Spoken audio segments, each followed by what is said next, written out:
नमस्ते बच्चों, कैसे हैं आप सब। आज हम काव्य गुणों का अध्ययन करेंगे। गुण काव्य के उत्कर्ष को बढ़ाने वाले होते हैं, अर्थात जिस प्रकार दोष जो काव्य दोष होते हैं वे काव्य का अपकर्ष करते हैं, काव्य के सौंदर्य को और काव्य के मूल्य को घटा देते हैं, वैसे ही गुण काव्य के उत्कर्ष को बढ़ाते हैं, काव्य के सौंदर्य को, काव्य के आकर्षण को, उसके मूल्य को बढ़ाते हैं। जिस प्रकार शौर्य या वीरता आत्मा में रहते हैं, शरीर में नहीं, उसी प्रकार काव्य गुण रस में अवस्थित रहते हैं, वर्णों या शब्दों में नहीं। अर्थात गुण रस का सहायक धर्म है। भले ही गुणों की व्यंजना वर्णों या अक्षरों से होती है, अर्थात गुणों की अभिव्यक्ति वर्णों या अक्षरों के माध्यम से होती है, किंतु इस कारण यह नहीं माना जा सकता कि गुण अक्षरों में विद्यमान रहते हैं। नीरस शब्दार्थ को सगुण नहीं कहेंगे, अर्थात जिन शब्दार्थ में जिन शब्द और शब्दों के अर्थ में कोई रस नहीं होता है उन्हें हम सगुण नहीं कहेंगे। काव्य में गुणों का स्थायी महत्व होता है। गुण को हम इस प्रकार परिभाषित कर सकते हैं कि गुण काव्य की सरस शब्दावली तथा पदावली में स्थित होकर काव्य की श्री वृद्धि किया करते हैं। मतलब गुण जो हैं काव्य की शब्दावली और पदावली में, सरस शब्दावली और पदावली में स्थित होकर उनमें मिलकर काव्य की श्री वृद्धि यानी काव्य की शोभा और सुंदरता में वृद्धि करते हैं। दूसरे रूप में हम ये भी कह सकते हैं कि दोषों का अभाव, मतलब काव्य में दोषों का अभाव हो, रस के आश्रित रहने वाले काव्य के शोभा कारक धर्म तथा रस के उत्कर्ष के कारणों को गुण कहते हैं। कुल मिलाकर यही बात है कि काव्य और काव्य के रस का जो उत्कर्ष करते हैं, काव्य का जो आकर्षण बढ़ाते हैं, काव्य की जो शोभा बढ़ाते हैं, वे काव्य के गुण कहलाते हैं। ठीक है। गुणों की संख्या के संबंध में आचार्य एकमत नहीं है। भरत मुनि, आचार्य दंडी और आचार्य वामन ने थोड़े बहुत अंतर से 10-10 गुण माने हैं। आचार्य भरत मुनि ने जो माने हैं वे गुण हैं श्लेष, प्रसाद, समता, समाधि, माधुर्य, ओज, सौकुमार्य, अर्थ व्यक्ति, उदारता और कांति आदि। इन्हीं गुणों से मिलते जुलते या थोड़े बहुत अंतर से आचार्य दंडी ने भी और आचार्य वामन ने भी काव्य गुणों की संख्या 10-10 मानी है। लेकिन आचार्य मम्मट ने उन 10 गुणों का अंतर्भाव माधुर्य, ओज व प्रसाद गुणों में किया है तथा कहा है कि गुण केवल 3 ही होते हैं। तीनों गुणों का संबंध मनुष्य की चित्त वृत्तियों से है, मतलब हमारे चित्त की वृत्तियों से होता है। माधुर्य का चित्त के द्रवित होने से, प्रसाद का चित्त के प्रफुल्लित होने से और ओज का चित्त के उद्दीप्त होने से। माधुर्य गुण का संबंध हमारे चित्त के द्रवित और आनंदित होने से होता है, प्रसाद का चित्त के सहज प्रफुल्लित होने से होता है और ओज का चित्त के उद्दीप्त होने से, दीप्त होने से, तेजस्वीता और आवेग के उत्पन्न होने से होता है। प्रसाद गुण सभी रसों से संबंधित है तथा माधुर्य व ओज गुणों का संबंध 3 रसों से होता है। अर्थात प्रसाद गुण सभी रसों में पाया जाता है, लेकिन माधुर्य और ओज गुण विशेष रूप से 3 रसों से में ही पाए जाते हैं। ठीक है, आगे चलें। अब हम गुणों के बारे में पढ़ेंगे कि गुणों के भेद। माधुर्य गुण, माधुर्य शब्द का अर्थ है मधुरता। जिस गुण के कारण रचना में मधुरता उत्पन्न होती है उसको माधुर्य गुण कहते हैं। ऐसी रचना को पढ़ने से हमारे हृदय में भी मधुरता और मधुर रस की सृष्टि होती है, मतलब मधुरता उत्पन्न होती है। ऐसी रचना के पठन और श्रवण से पाठक और श्रोता का मन द्रवित और आनंदमय हो उठता है। आह्लाद माधुर्य गुण का प्रमुख भाव है, अर्थात इन ऐसी रचनाओं को पढ़ करके हमारा मन बहुत ही प्रसन्न, आनंदित होता है और आह्लादित होता है, पुलकित होता है।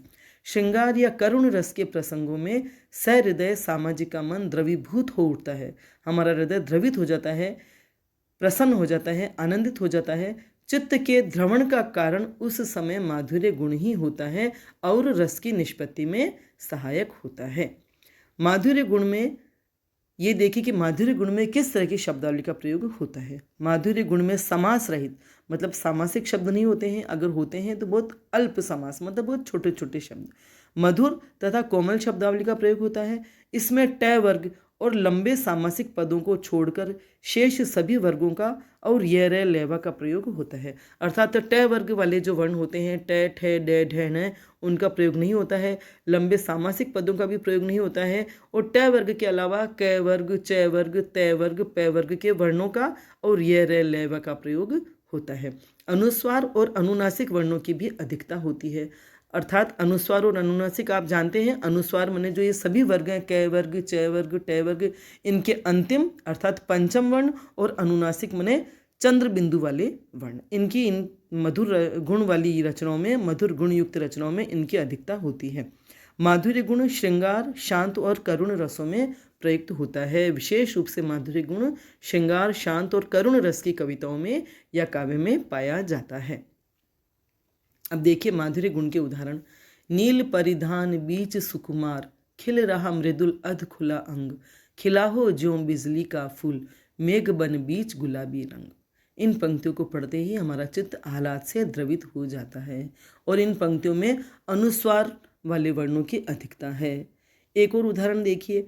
प्रीतम छवि नैनन बसी, पर छवि कहाँ समाए, भरी सराय रहीम लखी, आप पथिक फिर जाए। उपयुक्त दोहा पढ़ते ही भी हमारा हृदय प्रसन्न और आनंदित हो उठता है। इस प्रकार इन दोनों ही काव्य पंक्तियों में मधुर और कोमल वर्णों के आधिक्य के कारण माधुर्य गुण हैं। सूरदास के जो सख्य भाव के पद हैं और मीराबाई के जो पद हैं, वे सभी इस माधुर्य गुण के बहुत ही सुंदर उदाहरण हैं। ठीक है, आगे चलें हम। अब पढ़ते हैं ओज गुण। ओज गुण, ओज शब्द का अर्थ है तेज, दीप्ति, उत्तेजना। जिस रचना के पढ़ने सुनने से मन में उत्साह, आवेग, वीरता आदि के भाव पैदा हों, उसमें ओज गुण माना जाता है। ओज गुण वाली रचनाओं में द्वित्व, संयुक्त व परुष वर्णों, रेफ और लंबे समस्त पदों का प्रयोग होता है।